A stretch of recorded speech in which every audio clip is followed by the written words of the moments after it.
Today on Adversity to Strength, we're joined by Peggy Sharr, a licensed trauma psychotherapist, author, and survivor whose life work and lived experience embody resilience in its truest form. Peggy has spent over 20 years helping others heal from trauma and chronic pain, but her own journey took an unexpected turn when she developed burning mouth syndrome, a rare and often misunderstood condition that left her battling daily pain and medical gaslighting. Out of that experience came her powerful book, The Burning Mouth Syndrome Survival Guide, a blend of memoir and practical guidance for those navigating invisible illness. Her story, however, goes deeper for Peggy. Also grew up in a family-run religious cult, lost her son to suicide in 2021, and has had to rebuild herself time and again through grief, faith, and the unyielding will to heal. In this conversation, Peggy comes up about the connection between trauma and the body, the silence of unspoken grief, and the courage it takes to keep going when life gives you every reason to stop. Her words are raw, compassionate, and a reminder that pain, when faced with honesty and heart, can lead to profound transformation. Peggy, thank you so much for coming on the podcast today. Thank you for having me. Absolute pleasure. Take us back to the beginning for your journey. Where did that first start for yourself? So in 2021, November, actually, coming up on the anniversary here pretty soon, my son, after battling years of addiction and mental health issues, took his own life. Of course, as you can imagine, I was in, deep grief, reeling, didn't know what to do. I'm a psychotherapist, as you mentioned. So actually, when I got the news, I was just ready to see another client, finished up with one client and was just getting ready to see another client and had to message them and tell them that I had this horrific news. So after that, as a therapist, I knew what I needed. I knew I needed EMDR. My husband, or my son rather, died in a quite horrific way. And so I developed some PTSD symptoms. So I Right. knew that I needed EMDR, eye movement desensitization and reprocessing. You probably know that Yeah. modality. And I also started journaling. But Yeah. what also was happening was I was, my stomach was in knots. I couldn't eat. I wasn't sleeping. I mean, it was just physically a wreck. About, I don't know the exact timing of it, but I'm going to say around 3 or 4 weeks later, I woke up and had this odd taste in my mouth. I didn't know what it was, but I kind of ignored it because there was so much going on. I had family coming in and friends and, just, all the things, planning the memorial, all of that going on. And so I guess the memorial had already been done by that point, but, I was still very overwhelmed with everything. So this taste was a kind of a bitter, metallic-y taste. When I drank coffee, it kind of tasted like, I don't know, gasoline, or is the best way I can describe it. I've never tasted gasoline, but just imagining it. And I didn't even mention it to my husband. Just I didn't have the bandwidth to even to say, hey, there's this weird thing going on. I don't know what it is. I didn't call my doctor or anything like that. I'm not exactly sure how much time went by, a few weeks probably, where I just dealt with this weird metallic taste. I started sucking on Ricola lozenges just to kind of mask the taste. And then it started to develop into some other sensations. So my tongue felt like it had been burned from like hot soup or hot tea, a kind of sandy feeling. And then it started to burn. I also started to develop these like canker sores all inside my mouth. So then I knew something is not right here. Yeah. Um, so I went to Dr. Google, started doing some research online to see, what could be the cause of this. And there was all kinds of things came back. Yeah, I can imagine. Initially did the process of elimination. They said it could be a reaction to medication. It could be a reaction to drinking out of stainless steel, which I had never heard before, and I was always drinking out of stainless steel. There was just a whole list of things, and so I did the process of elimination. And I thought, well, it must be a medication that I'm on, and so I decided to stop medications that I was taking. I had low back pain, so I was taking amitriptyline for that. Been taking that for years, at that point I had started taking Cymbalta. My doctor prescribed that for nerve pain I was having in my neck as well. So I thought, well, maybe it's that. So I stopped taking those, weaned myself, of course. You don't want to ever just abruptly stop a medication, as you know, but it didn't change it. So I started taking the medications again because I needed those, and my pain started to come back, when I was off the medication. So again, not really sure how much time went by, when you're grieving, time is just Yeah. so elusive. I mean, I remember one day we were driving somewhere. I was driving somewhere with my husband, and I looked down at the clock in the car, and it was 11:59 a.m. And I said to him, "It's only 11:59 a.m." In my mind, I thought, "I've got the whole day. I've got to be awake before I can go to bed." Because to me, going to bed was the thing that made me feel the best. And, I didn't have to think about my son. And also, when you're lying down, for some reason, this condition calms down. Yeah. So, which is, I'll get to why that is here in a Yeah. minute. So then I went to my doctor and I told her about what was going on in my mouth. She looked in my mouth and she said, "Yeah, I can see the canker sores, but other than that, I don't see anything odd. So let's do an MRI and see if there's a tumor or something like that." So she did an MRI that came back normal. So then she said, "Well, let's do some food allergy testing." So she ran a whole panel of I don't know how many different foods. All of that came back normal. She scratched her head. She had no idea what was going on. So she said, "Well, I'm going to refer you to an ENT." So went to an ENT. He didn't know what was going on. He said, "I'm going to give you this steroid rinse. Do this for 30 days. See if this works." So it was a rinse that you did 3 times a day. Put it in your mouth, swish it, and spit it out. Didn't do anything. In fact, it made the taste worse. But I thought, well, I'll just stick with this because this is what I've been told to do. So the 30 days went by. The bottle was empty. Nothing changed. So the ENT said, "Well, I would see your dentist and see if your dentist knows." So I went to my dentist. My Oh, dentist had no idea what it was, but he did say, "You need to see an oral pathologist." I didn't even know there was such a doctor. Never heard of an oral pathologist before. So, yeah. and at this time, I was living in Iowa, living in Iowa City. And so they have the huge hospital there, the University of Iowa, and they have a school of dentistry. So that was where I made the appointment, was with an oral pathologist. And in the medical system, and I don't know if it's like this in the UK, but you make an appointment and it's going to be weeks or months. Oh, same. It's the same. Yeah. So for all of these appointments I'm talking about, there were weeks, many, many weeks in between. So we were already gone. I'm already suffering for months from this thing. And the only thing that really brings me any modicum of relief is sucking on Ricola lozenges. And I was worried about that because I was like, I don't want to rot my teeth out, sucking on these lozenges that have honey in them, all day Yeah. long. But that's what I was doing. So I went to the oral pathologist. She knew exactly what it was right away. Yeah. Burning mouth syndrome. Never heard of it. Had no So that's all idea it could have what. been. That's Yes, all it could have yes, been. yes. What is So, burning mouth syndrome? I've never what is heard of burning mouth that. syndrome? Yeah.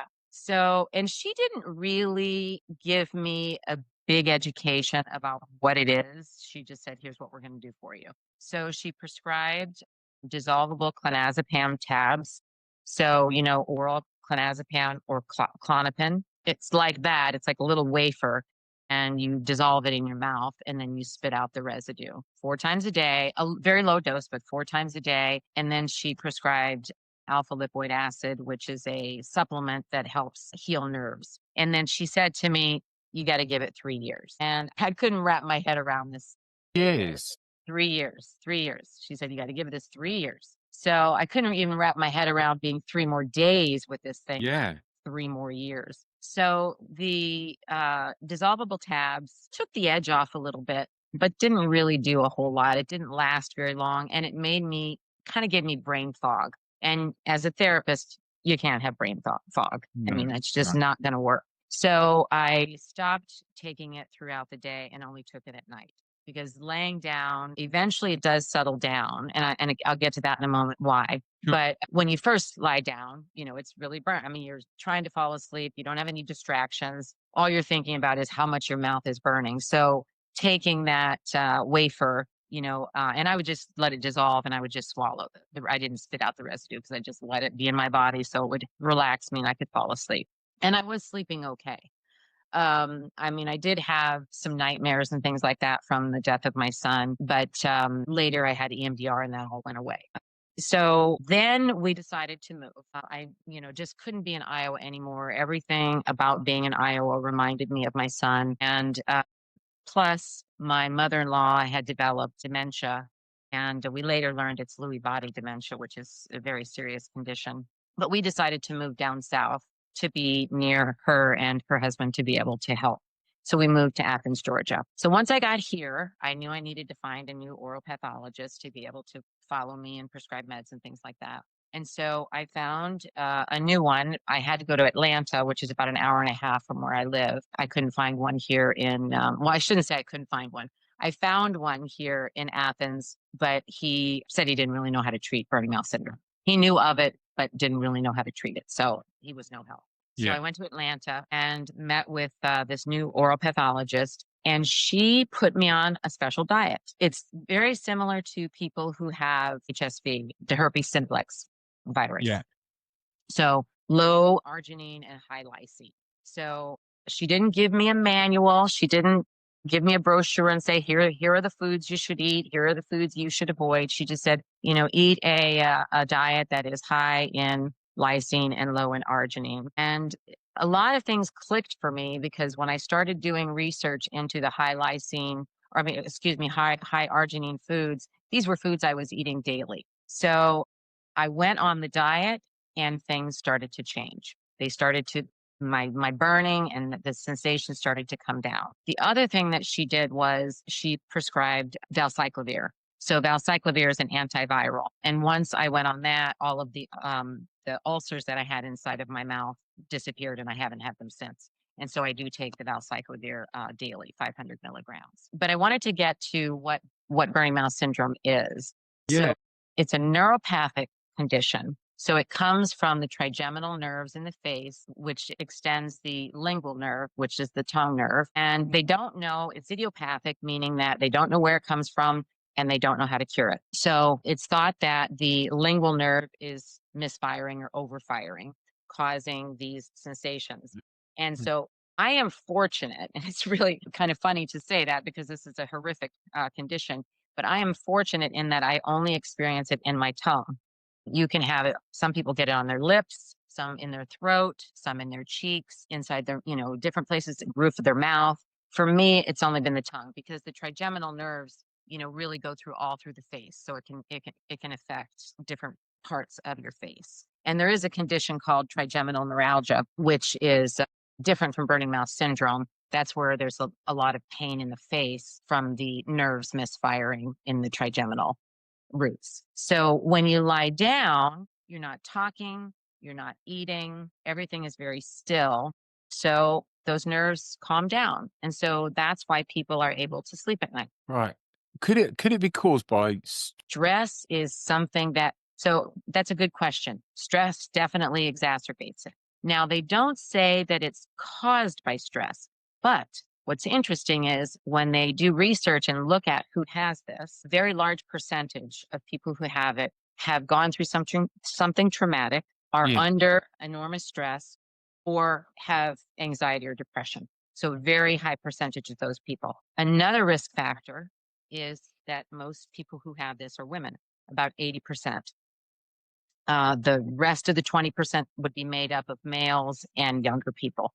But by and large, it's women, and it's women who are middle aged or older. So perimenopausal or Mhm. postmenopausal. So there's also some thought that there could be some hormonal link to it. Progesterone is one of the hormones that Yeah. gets depleted as we age, Yeah. and that is a hormone that helps protect the sheath around the nerves. So as we age, that sheath around the nerves becomes more thin, so becomes more vulnerable to damage. The other thing is that a lot of people who have burning mouth syndrome have TMJ. So, and I had developed TMJ after my son died. My doctor said I was probably clenching when I was sleeping from nightmares. Right. Do you think that with everything that you were going through, I mean, I'm sure that's probably the most stressful time in your entire life. Oh, That by far, that's hands down. yeah, yeah. It makes sense. You might not exactly know 100%, but you got a good percentage that is probably come from that there as well. Yeah, I mean, the Yeah. timing of it, it's too coincidental to me that just weeks Yeah. after this happened, this Yeah. condition comes on. And before I wrote the book, I joined some support groups. There's quite a few burning mouth syndrome support groups. And I started asking people about, have you been through a traumatic event, or, you've gone through stress? And, people will answer as you you post a question. And by and large, most people who answered said, yes, I went through something really horrible, or it was a really bad time in my life, or I suffer from anxiety and my anxiety was really high around this time. Yeah. Yeah. I mean, that was my next question because I'll be honest, I'd never ever heard of that. Never heard of it. A lot of people Um, haven't. how? No, burning mouth. It doesn't sound nice. It doesn't sound some like pleasant thing. So How many people can? Yeah, it just you're there sort of like imagining it, and even whatever you imagine it could be a million miles off, but it still doesn't sound or feel fun at all. How many people can get this? How common is it? about 2 to 3%, but they think that maybe that number might be higher because doctors don't know. Many doctors don't know what this is. So, there's probably a lot of people that go to their doctor Diagnose. the doctor doesn't know what's going on, and then they don't go any further with it, and they just live with it. So the estimate is 2 to 3%, but they think that Still it's a lot probably of people though. it's still a lot of people. Yeah. Yeah. Mhm. Yep. Yep. I You'd mean, that think would with be that. 6 to 10 million in the US alone. So yeah, Yeah, exactly. That's lots of people. 6 to 10 million people on any scale. That's a lot of people going around with burning mouth syndrome and they don't know Yeah. what it is. Yeah. But, and with yourself, how were you getting through? I mean, eating, drinking, how was that? And just getting through life? Well, my condition is much improved from where it was. And by the way, in the burning mouth syndrome world, we call it BMS for short, Sure. BMS. Yeah. Yeah. So I'll just refer to it as BMS. Yeah. Yeah. So when I first had BMS, in the BMS world, we talk about the pain scale just like they do, in the medical world from 0 to 10. And so I would say at my worst days were 8 to 10. Bad, really, really bad. Now, 0 to 2. So, and a lot of that is because of the treatment plan that I had to develop myself. So, Right. I wanted to swing back to the oral Yeah. pathologist who Yeah. suggested the diet. Yeah. So, yeah, the high or the high lysine, low arginine diet. So, I left that appointment, and she also prescribed a supplement, lysine, to take that daily, 1,000 milligrams. So, I'm on that as well. So I left that appointment somewhat hopeful that I have something to sink my teeth into. I have something that I can do that maybe can make a difference. And there were a few foods that we identified while I was in the appointment that I was eating regularly that I thought, well, stopping those foods, and then I'm going to do a deep dive into how I develop a diet that I can still enjoy food because I'm a foodie. I love Yeah. shopping for food. I love cooking. I love eating everything about food. I love it. So that gave me something to put my attention on. So I spent a lot of time and I happened to find this tool online where you can just type in the food and it gives you all of the nutritional facts, including the amino acids. And I should have mentioned earlier that arginine and lysine are both amino acids. So that's what they are. They're nutrients, amino acids that are in food. So I found this tool. So it was like, yay, I found something where I don't have to go, and research every single food, where I can just plug the food in and then it just tells me. And so then I started developing this diet, and I had a list in my phone that I would carry around with me. So if we were at a restaurant or something like that, turn to my phone. I have it memorized now, so I don't need the phone. Yeah.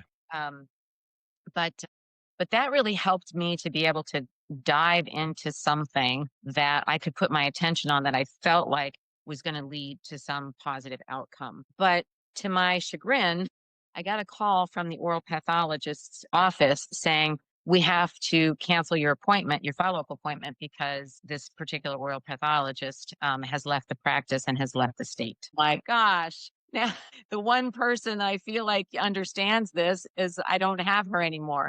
I tried to find her because I thought, well, maybe we could do telehealth. No Yeah. luck at all. All I had was an email, and I sent three, and there was never any reply. So at that point, I decided to write a book. I Yeah. decided, Tell that. How come? What yeah, made you write a book? Most yeah, people were trying to figure out how to deal with what's going on. yeah, You yeah. decided to write a book. Well, one reason I wrote the book was because this diet that the doctor prescribed is not something that is, if you Google it, you find nothing on this. If you go to Google Scholar and look at articles where there's been studies on BMS, there is nothing on amino acids, on arginine and lysine. So I'm scratching my head going, what, where this one doctor has this information that, which by the way, works, because once I got on this diet, it just started coming down.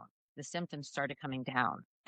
And I knew it worked because I would go off the diet and eat a food that I shouldn't, and my symptoms would come back up. And that's happened a number of times. Yeah, so I was gonna say, what about now with your diet? Is this kind of you forever, Yeah. predominantly on this diet? That's it. Yes. And if you go out to a restaurant with like your husband and you decide to eat something, there's going to be a consequence. If there's an ingredient in there that's on the avoid list, yes. What's the, But what but ingredient? there's so many.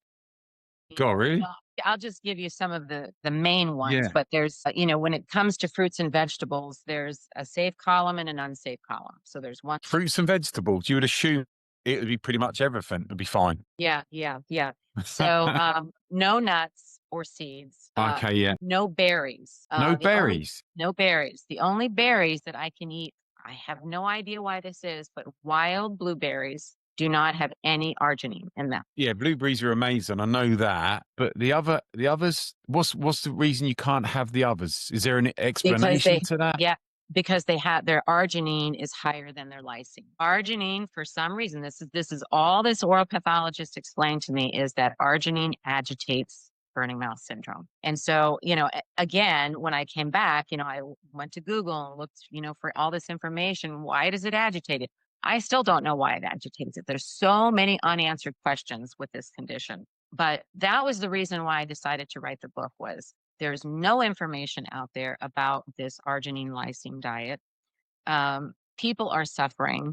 Nobody knows what to do. There's all of these different drugs that doctors are prescribing. Sometimes they work a little bit, sometimes they don't work at all. Sometimes people find great relief for a while, but then it wears off. So I decided that I would just write the book, and it wouldn't just be the diet, but I have a lot of other things in there. So there's many, many other treatments that you can do in addition to the diet to help. So, for example, there's something called capsaicin therapy, which is basically desensitizing the tongue or the mouth to the burning. And so you use red pepper. So I use Tabasco sauce. So I hardly ever do it anymore. It's only when I've had splurged on something and I'm having. I mean, if there's something like Tabasco sauce, but how does that benefit decent? Because surely the pain's still there, or is it just getting your brain to get familiar with that level of pain? How does it work? That's exactly how it works. So what you do is you take a little bit of water, about 2 tablespoons, and about 4 or 5 drops of Tabasco sauce. I know this sounds terrible. And then, mix that up. You don't drink it, but you put it in your mouth, you swish it around, and then you spit it out. And your mouth is on fire. It's like you Of eat course, habanero pepper. So, yeah. but then once that burn from the Tabasco sauce goes down, for some reason, the burning from the burning mouth syndrome calms down, and you can get about 3 hours of relief from that. And so if you do that, multiple times a day, you can manage it pretty well. I rarely use it anymore because of the diet manages it So really well. But if I have, so like I had a birthday a couple of weeks ago and I had a piece of birthday cake. So wheat is another one. So gluten and wheat is another bad right. one. So I had a piece of birthday cake, knew I was going to pay for it. I knew it, but I was like, I'm having this cake. And the next day, my mouth was on fire from it. So that day, I was using the Tabasco sauce. It's just crazy. I mean, you've got all these millions of people that's got it. Is there been a lack of research into it? Is there a reason behind it? If there has been a lack of I don't think research, there's a lot of funding that goes into it. If you go to Google Scholar and you type in burning mouth syndrome, you're going to find a lot of studies, but they're nothing comprehensive and nothing large. They're all very small studies, and they're all studies on one specific type of treatment. So, for example, they might study clonazepam. So they, take a small group, they give some clonazepam, some a placebo, and then they get the results of that. But there's nothing really, no studies at getting the root to the root of where this is coming from. It's really all just treatments. That's what I've been able to find when I look into. right? I would imagine you found everything there is to find. I mean, I'm always looking for new ones. I mean, I go in about once a week to see, are there any new studies out there? Yeah, There's yeah. no foundation like the Cancer Society or anything like that. There's really no central place. I do have a new oral pathologist. I have to drive to Augusta, which is about 2 hours away. There's also a dental college there, and her treatment is she fit me for a mouth guard, and it's kind of like Invisalign. It's a very thin, and this is in my book too. It's very thin. And when you put it in, it distracts your brain from the sensation in your mouth. And so thereby you're able to function. Now, for me, it just didn't work because I'm a therapist and you can't really wear a mouth guard and be talking all day Yeah. long. The first day I Yeah. tried it, it popped out a few times, and I was like, okay, this isn't going to work for me. Yeah. And the other thing is that I found when I'm working, I don't really notice it that much because I'm so busy engaged with my clients and talking and listening and things like that. So that is one of the other things I go into in the book is not just the physical aspect of this, but also the mental health aspect of this. And so I have a lot of suggestions in there, things that you can do to manage your stress, distract yourself, hobbies, things like that. I'm a painter, I'm a writer, and so whenever I'm writing or painting, I'm not Yeah. thinking about it. So even though my symptoms are low, there's still an awareness that my tongue doesn't feel normal. What I was going to ask is if you have a stressful day or anything similar, that make it flare up. You're doing your normal diet, going along, something stressful happens, and Yes. it will. Yes, it will. Yes. If I'm, stressed about something or feel overwhelmed or don't have a good night's sleep, something like that, yeah, it'll go up a little bit. Yeah. And I mean, it's easy to ask a therapist this, but how have you had to deal or has it affected your mental health? Because just listening to what you're telling me, the amount that you have to do to go back to where not even to go back to where you were before it happened, it's exhausting. It sounds like you have to have a great routine, be consistent, but it still sounds Yeah. like a lot of effort. How have Yeah. you found Yeah. dealing with that? Well, it's become routine now. So Yeah. my diet is what it is. I've accepted it. I've accepted that there are just certain foods I can't eat, and I've embraced the foods that I can. My hope is that I'm going to come out with a cookbook down the line. And Yeah. so, I have a number of recipes because I love to cook. I have a number of recipes I've developed, and I've just swapped out. So onion is an unsafe one. So I just use leeks instead of onions.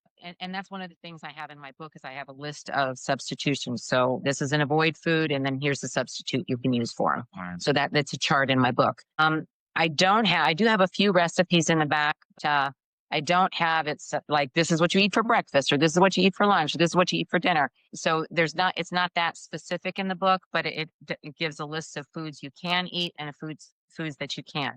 Now, I also should mention that just because there's an avoid food doesn't mean that that's going to be a trigger for someone. So some of the foods that I have in the book, I have actually been able to bring back in. So in the book, I have a protocol where you do a 2-week cleanse. So you eat just what's on the list for 2 weeks. Right. Then you start testing foods. You start bringing foods back in to see if you get a flare from that food. If you get a flare, and there's a protocol of what to follow in the book. If you get a flare from that food, then obviously that's going to stay on the avoid list. If you don't get a Right. flare, you can bring that food back in. And so there's been a number of foods that I've been able to bring back in, and I'm actually still testing all the time. Even this far into it, I'm still testing foods. I'll tell you what, it's pretty fortunate that you're the person that you are dealing with this. Somebody that's into their food and cooking and a therapist is probably the perfect combination. It's true. to That do is true. that. Yes. Is there any other experts out there, or is it pretty much just you? Well, as far as I mean, Amazon is where most people buy their books. So if you want to look for a book, that's where you're going to look. I went on Amazon before I wrote my book to see is there anybody writing about this. There were, I think, 3 books. I ordered all of them, and they really didn't tell me anything I didn't already know. It really just described what BMS is, what the typical treatments are, that sort of thing. The other thing I should mention, this is really, really important for your listeners, is there are Yeah. 2 types of BMS. There's primary BMS and secondary. So I What's had the primary. difference? So primary is where there's no underlying condition. So there's no root cause. Secondary would be there's an underlying condition. And I have Right. a list of those conditions in my book.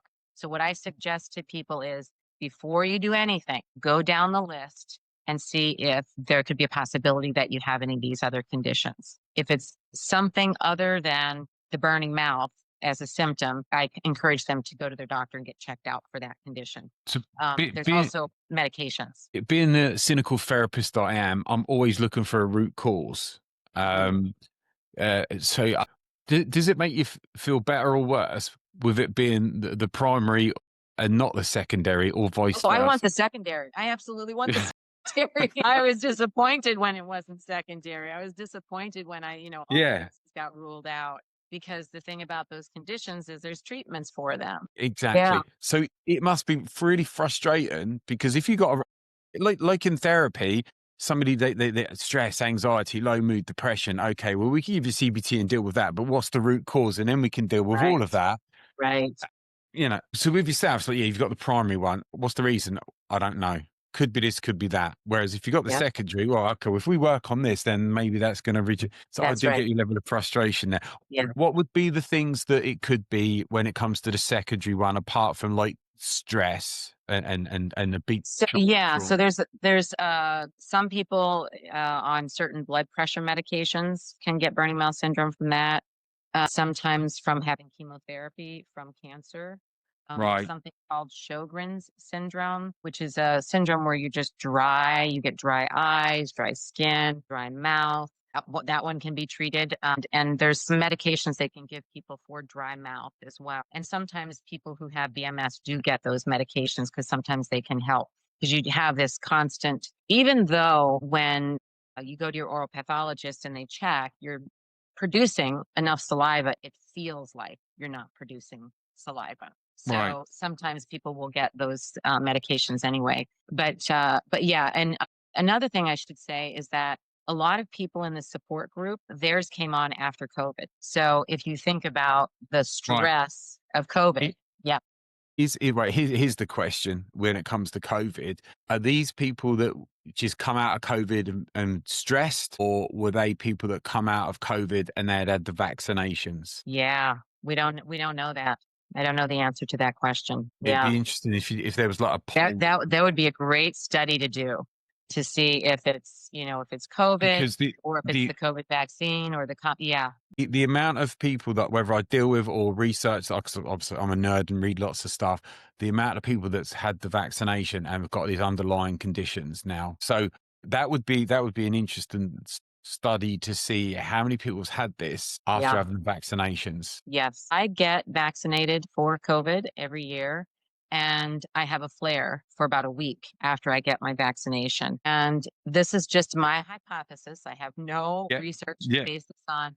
I think it's probably an inflammatory response because I always knows I weigh myself every day. I just do that, just, manage my weight. And I noticed that after I get my COVID shot, my weight goes up about 3 pounds and then it'll come back down. So to me, I'm gaining inflammation in my body from that COVID vaccine. It's like doing whatever it's doing with the antibodies. So So, I think that inflammation plays a part too. so you when you first got this, had you had your vaccinations before or after?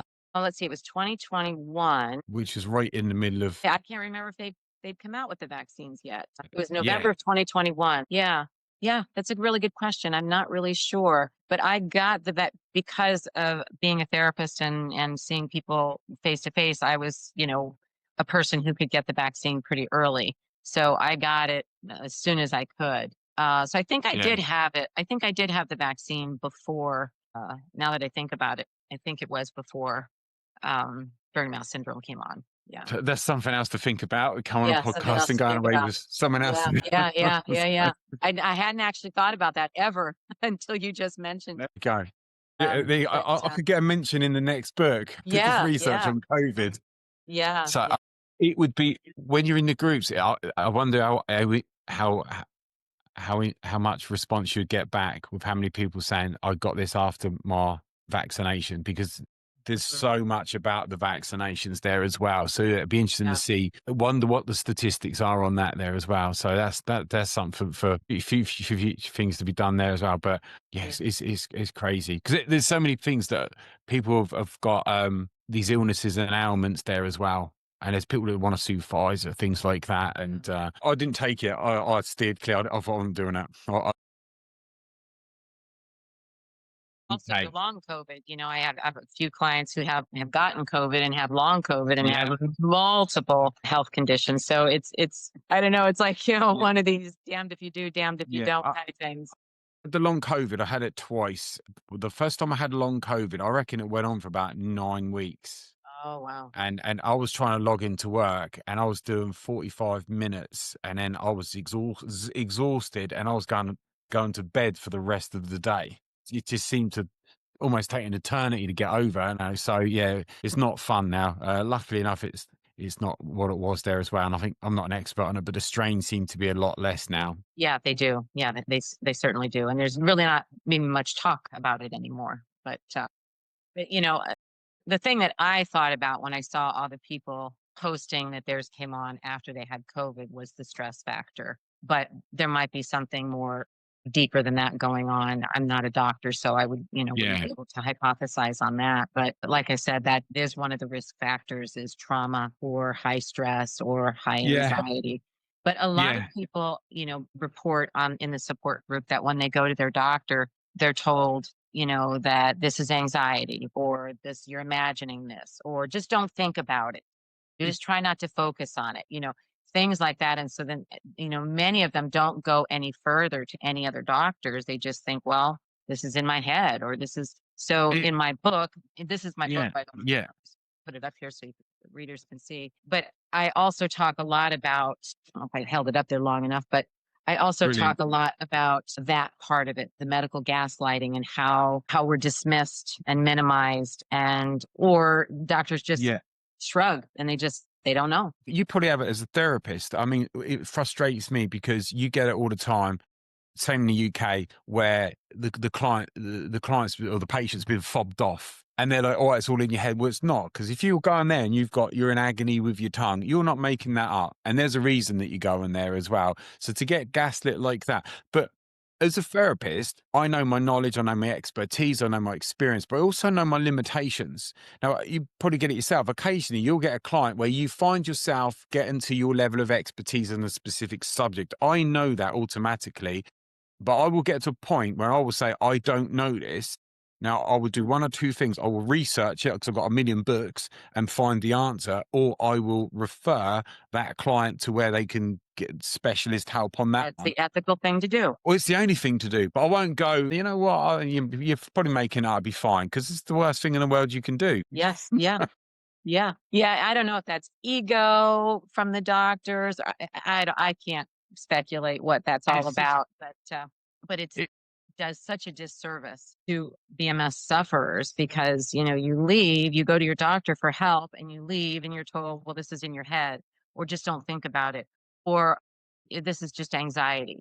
You wonder, am I crazy? Is there something wrong with me? And we have people coming on the support group all the times, asking the question, am I yeah, crazy? Am I yeah, imagining this? Do other yeah. people? And then, that's why if anybody's listening who knows somebody who has this or has this, seek a support group and definitely get a therapist because you Yeah, need to get through this. Yeah. yeah, yeah. Just because of it's not something that what seems to be like something that's incurable there. And when you realise that you've got to live with it and adjust your life there as well, it's exhausting, especially if you've got a lot going on as is there as well. In the groups that you're a part of, do you find that most people have had the same sort of experiences when it comes to like being diagnosed, getting fobbed Yes. off, that? Very common. There are some who will report, "Oh, I found an amazing doctor. They want to help me," but that's the exception rather than the rule. Most people will post, "I went to my doctor and they told me I'm crazy," or I didn't say crazy, but it's in my head, or they,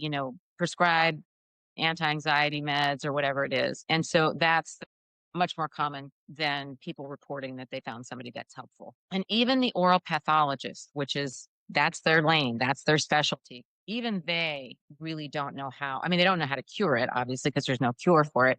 But even they have limitations. So I have a new oral pathologist, and like I said, her go-to is the mouth guard, and then she also prescribes clonazepam. I told her that the dissolvable clonazepam does not work for me. It just gives me brain fog and it doesn't give me a lot of relief. And so she said, "Well, let's try the oral clonazepam and see what that does for you." And so I have that as a PRN. I take that as needed. I don't take it every day, and the reason being, well, first of all, I don't need it every day because I'm managing my symptoms. But secondly, benzodiazepines, if you take them every day, you need higher levels for them to be effective. Yeah. The dependency and addiction factor is very, very high. So Yes. I just Yes. keep it on hand. So, like, I took it the other day after having the birthday cake because I had a flare the next day. So another thing I go into in my book, and this is something I discovered just on my own, is that I call them instant triggers and delayed triggers. So some foods you eat, you'll have an instant trigger, and that's Like what? chocolate. Chocolate is Of an course. example of that. Yeah. So chocolate is, I mean, it's all over the support group board. Yeah. I had a brownie and I'm in agony. I had a piece of chocolate. So that's an instant trigger. Delayed triggers would be ones that you wouldn't notice until hours later or maybe even the next day. So like the birthday cake I had, I didn't have the flare until the next day. So it's and I have a list of those foods in the book too, the ones that are instant triggers and the ones that are delayed triggers. All right. Yeah, that's good to know there as well. But I can guess that there's going to be, you can kind of predict some of the ones that's going to be instant ones.